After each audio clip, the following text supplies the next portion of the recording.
سب سے بڑی گمراہی میں کون ہوتا ہے؟ ایتھیسٹ، جو اللہ کو نہیں مانتا. اس کے پاس تو سرے سے ککھ بھی نہیں ہے, وہ تو گمراہیوں کے. ہندو پھر بھی کوئی مرے گا تو کہے گا بھگوان تیری مغفرت کر دے, اس کے پاس 2-4 ڈائلاگ ہیں بولنے کے لیے, ٹھیک ہے نا. روح وہ کیا ہے نا, ریسٹ ان پیس, امن میں اس کی روح آرام کرے, کچھ نہ کچھ بول دے گا وہ. عیسائی کچھ بول دے گا, عیسائی بھی غسل بھی دیتے ہیں, کفن بھی دیتے ہیں, دفن بھی تمیز سے کرتے ہیں کیونکہ حضرت عیسیٰ کو مانتے ہیں, مذہب کو فالو کرتے ہیں. یہودی تو اور زیادہ مذہب کو فالو کرتے ہیں, وہ تو جانور ذبح کر کے کھاتے ہیں, مردار نہیں کھاتے وہ. یہ جو ان کے مذہب میں جو مذہبی لوگ ہیں, نکاح کرتے ہیں, زنا کو الاؤ نہیں کرتے, کر لے تو الگ بات ہے, لیکن نظریاتی طور پر زنا کے قائل نہیں ہیں. اور آپ کو پتہ ہے یہ جو مردوں سے بدفعلی کا جو قانون پاس ہوا, اس پہ یہودیوں نے بھی احتجاج کیا ہے کہ لیگل نہیں ہے. پادریوں نے بھی احتجاج کیا ہے کہ یہ تورات اور انجیل کی تعلیمات کے خلاف ہیں. تو اب جیسے جیسے آپ مذہب کی طرف آتے جائیں گے, آپ میں گمراہی بولو کم ہوتی چلی جائے گی, ختم نہیں ہوگی, کم ہوگی. لیکن جب آپ اسلام میں آتے ہیں نا تو آپ گمراہی سے بالکل آزاد. وَكَذَلِكَ جَعَلْنَاكُمْ أُمَّةً وَسَطًا, اللہ کہتے ہیں ہم نے تم کو معتدل امت بنایا, ہر چیز میں بیلنس. اسلام کو اگر آپ حقیقت میں جا کے پڑھو گے, دیکھو گے, تو خدا کی قسم ایسا اعتدال ہے اسلام میں, ہر چیز میں اعتدال, ہر چیز. کھانے پینے میں کتنا اعتدال. ہندوؤں نے کہا گوشت مت کھاؤ, یہ ایک طرف غلو ہے کہ یار پوری زندگی کس پہ گزارا کرو, سبزی پہ, حالانکہ ہماری گوشت ہماری نیچر کا حصہ ہے. دوسری قوم جو گوشت کھانے پہ آئی وہ کتے بھی کھا رہی ہے اور بلی بھی کھا رہی ہے, مردار بھی کھا رہی ہے. کہتے ہیں ایسی چیزیں کھاتی ہے جس کو انگریز کو دیکھ کے گھن آتی ہے. انگریز بلی نہیں کھاتے, کتے نہیں کھاتے. ہانگ کانگ میں کتے نہیں کھائے جاتے. میں نے کہا یار قوم تو وہی چائنا والی ہے, کتے کیوں نہیں کھا رہے؟ انہوں نے کہا یہاں انگریز نے حکومت کی ہے, برٹش نے, انہوں نے کتوں کے کھانے کو حرام قرار دے دیا تھا کہ یار ہمارے کنٹری میں کتے نہیں کھائیں گے. میں نے کہا انگریز نے بڑا خاندانی کام کیا یار. کیوں؟ اس لیے کہ کرسچن ہے نا, عیسائی ہے, تو وہ اتنا زیادہ یعنی حدود سے باہر نہیں نکلا کہ یار کتے بلی کھانا شروع کر دو. انہوں نے بھی کہا یار سورت کی حد تک تو ٹھیک ہے, اتنا نہیں فری ہو جاؤ کہ کتے بلی کھانا شروع کر دو. گورے نہیں کھاتے کتے بلی. تو اب کیا ہے کہ ایک طرف اتنا افراط کہ جناب صرف سبزی کھانی ہے, اس کے علاوہ کچھ بھی نہیں کھانا. ایک طرف, دوسری طرف غلو کہ کھاؤ تو سب کچھ ہی کھا جاؤ. اسلام نے کتنا معتدل مذہب دیا ہمیں کہ بھائی ایسا بھی نہیں ہے کہ گوشت نہیں کھانا ہے ساری زندگی. تمہیں گوشت میں بہت سے پروٹین ہیں, بہت سی چیزیں ایسی جو ہماری باڈی کی ریکوائرمنٹ ہیں, تو اللہ نے ہماری غذا کا حصہ بنایا گوشت کو. لیکن تم انسان ہو, تم کتے بلی نہیں ہو. یہ نہیں کہ جو مری ہوئی چیزیں اٹھا کے, جیسے کتا اٹھا کے لے جاتا ہے تم بھی اٹھا کے لے جاؤ. نا نا نا, مردار کھانے کی اجازت بولو نہیں ہے. ذبح کرو گے, اس کا خون نکالو گے, اس پہ اللہ کا نام لو گے. پھر ہر جانور کھانے کی اجازت نہیں ہے. حلال, اکثر وہ جانور حلال ہیں جن کے کھر ہوتے ہیں اور جو جگالی کرتے ہیں, پتے کھاتے ہیں, ان کا گوشت میں وہ ناپاکی نہیں ہے. درندوں کے گوشت میں ایک درندگی ہوتی ہے, ناپاکی ہوتی ہے.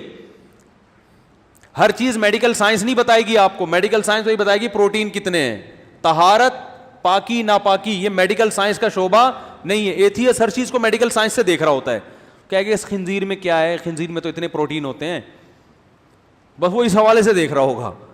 طہارت, پاکی, ناپاکی, یہ ان کا ٹاپک ہی نہیں ہے. یہ تو تہذیب سے اس کا تعلق ہے نا. جیسے کپڑے پہننے کے نہیں پہننے, یہ ڈاکٹر تھوڑی بتائے گا, یہ تو تہذیب بتاتی ہے نا. ڈاکٹر تو کہے گا بھائی اگر ٹیمپریچر ہے اور اتنا کہ آپ برداشت کر لو تو کپڑے نہ بھی پہنو تو آپ کی صحت کو کوئی نقصان, بلکہ فائدہ ہی ہے, دھوپ لگے گی, ڈائریکٹ وٹامن ڈی ملے گا آپ, تو اس کو وٹامن ڈی کی ویلیو ہے. تبھی آپ دیکھو باہر کنٹریز میں جاؤ نا تو سمندر کے کنارے سارے ایسے لیٹے ہوئے ہوتے ہیں کپڑے اتار کے, کیونکہ ہم نہیں لیٹ سکتے چاہے وٹامن ڈی سارا ہی ختم ہو جائے. ہم ٹیکا لگوا لیں گے, بھائی تو ٹیکے لگا دے وٹامن ڈی کے.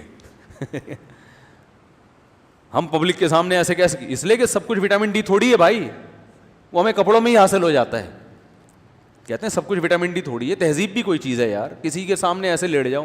ہاں گھر میں آپ لیٹ جائیں اپنی چھت پہ جا کے,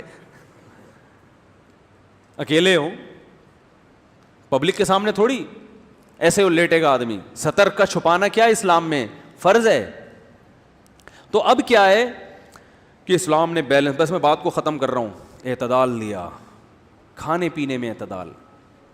ایک قوم نے کیا کیا, بعض آپ نے مذہبی رہنما دیکھے ہوں گے جن کے کہیں کے بھی بال نہیں ہوتے, جنگل میں ہوتے ہیں, بھویں بھی میں نے دیکھے ایسے, یہ جو آئی بروز ہیں نا یہ بھی انہوں نے کاٹی ہوئی ہوتی, کہیں کے بال سرے سے ہیں ہی نہیں, عجیب سے بنے ہوئے ہوتے ہیں. اور ایک مذہب ایسا ہے جو کہتا ہے سب جگہ کے بال رکھو, ان کی بغلوں کے بال بھی بڑے ہوئے ہیں, داڑھی بھی نان اسٹاپ بڑھتی جا رہی ہے, مونچھیں بھی بڑھتی جا رہی ہیں, بالوں کی لٹھیں بنائی ہوئی ہیں. یہ عوام اس کو ایکسیپٹ, انسانی فطرت اس کو قبول نہیں کرتی. چند لوگ تو کر سکتے ہیں اس پہ عمل, ایک دنیا کو لا کے طور پہ یہ سسٹم پیش کر کے نہیں دیا جا سکتا.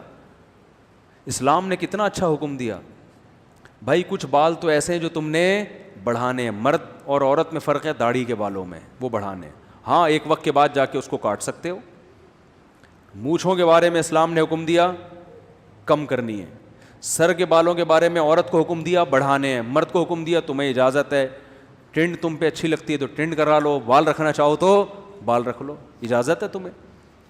باقی جتنے بال ہیں اسلام نے جن کا صفائی سے تعلق ہے ان کو کاٹنے کا حکم دیا کہ ان کو رکھنے کے بعد آپ کی نماز مقبول نہیں ہوگی. اس سے بہتر لا کوئی ہو سکتا ہے؟ اس سے بہتر کوئی قانون ہو سکتا ہے؟ کوئی بھی نہیں ہو سکتا.